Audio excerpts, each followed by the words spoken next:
For some people, making a contribution to society doesn't stop with their death. Many choose to donate their organs, and some opt to donate their body to science. For those who do the latter, it's often because the life of someone they care about, or their own, was saved with medical technology or a certain procedure. Some may have a desire to give back, so that more treatments can be developed and more lives can be saved. Learn how to make this choice, discuss it with your family, and fill out the paperwork to give your body to science. 2. Choose between donating your organs or donating your body to science. Understand the pros and cons of each.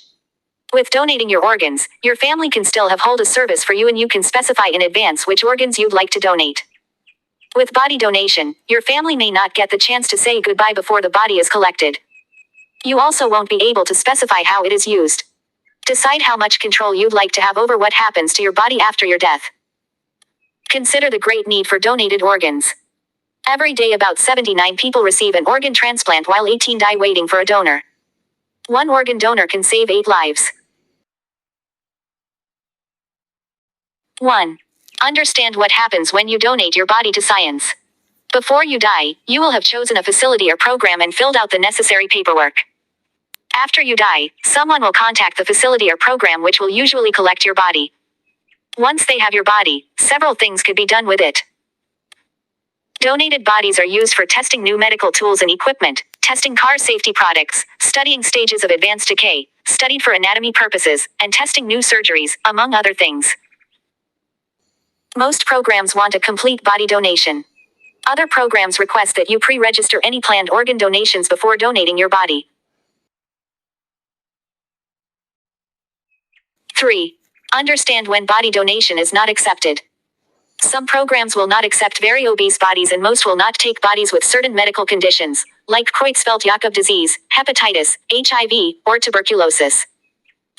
Bodies that suffered extensive trauma or advanced decomposition won't be accepted either. 4. Research programs and facilities. Look at programs for willed body donation within your state. When you do this, you should keep in mind what's important to you.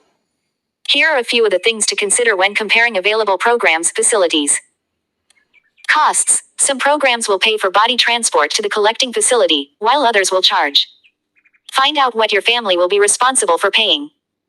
Funeral or memorial options. Most programs will require almost immediate transportation of the body to the facility. You may want to find out when your cremated remains will be available to your family, if planning a service. They may be available several years after your death.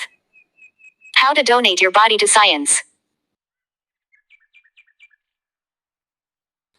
Assistance from the program. Some programs perform a memorial service after the body has been used and before it's cremated. The program will complete the death certificate and might give information for an obituary. Type of program. Some programs and facilities only use donated bodies for anatomical study. Others might use them as forensic tools to solve crimes, such as studying advanced decay. Make sure you're comfortable with what the program will do with your body. Medical school or body broker. You have the option of donating to a for-profit corporation that sells your body parts, called a body broker, or you can donate to a university medical school. Since the advent of the broker corporations, schools are having a shortage of tissue they need for research. Part 2. Discussing your decision. 1. Inform your doctor and family members. It's important that you tell your family about your decision before your death. If you do your research and make necessary preparations, your family won't be left trying to understand your wishes.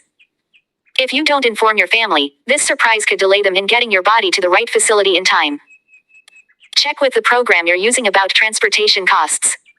Most programs will pay to transport your body to the facility, but if you die far enough away from the facility, your family may be responsible for paying to get you there.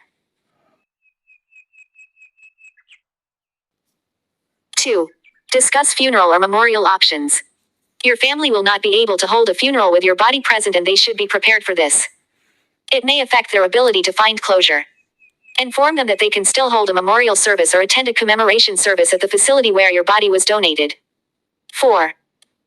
Generally, the facility will cover the cost of cremation once the body is no longer being used for study, and some facilities have a cemetery plot where they will bury the bodies if that is requested. But, if your next of kin want the remains to be given back to them, they may end up having to cover the costs of cremation or burial. 3. Make alternative arrangements.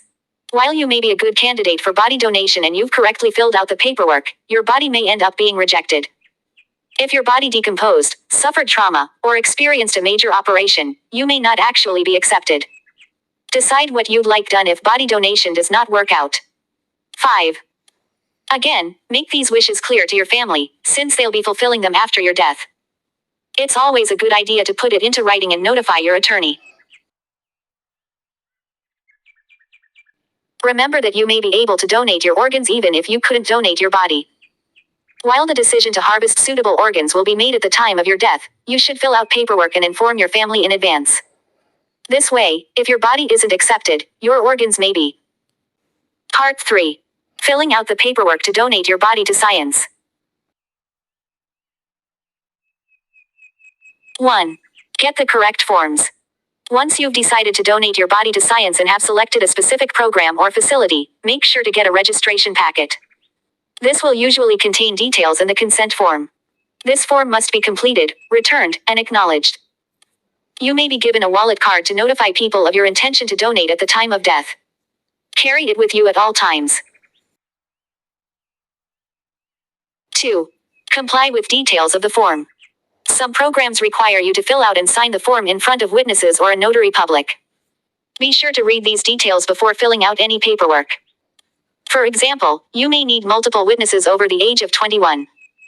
Some programs specify that one witness must be a family member while the other should have legal ties to the family, like an attorney.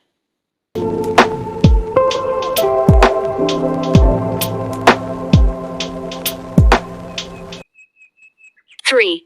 Update your paperwork. Just because you've successfully filled out and filed your body donation paperwork doesn't mean you're all set.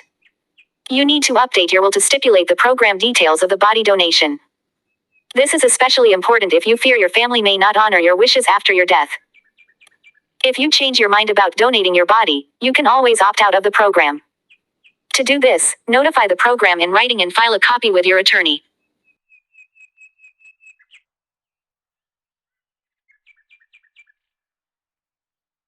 4. Understand and inform your family about the procedure after your death. While you may understand what will happen to your body after death, your family might be clueless about what it is they're supposed to do. In most cases, your next of kin, spouse, executor of your will, or hospital facility will need to immediately get in touch with the medical program after your death. The facility will usually come pick up the body. Have all the necessary program information and contact details available for your family so they aren't burdened with details while dealing with your death.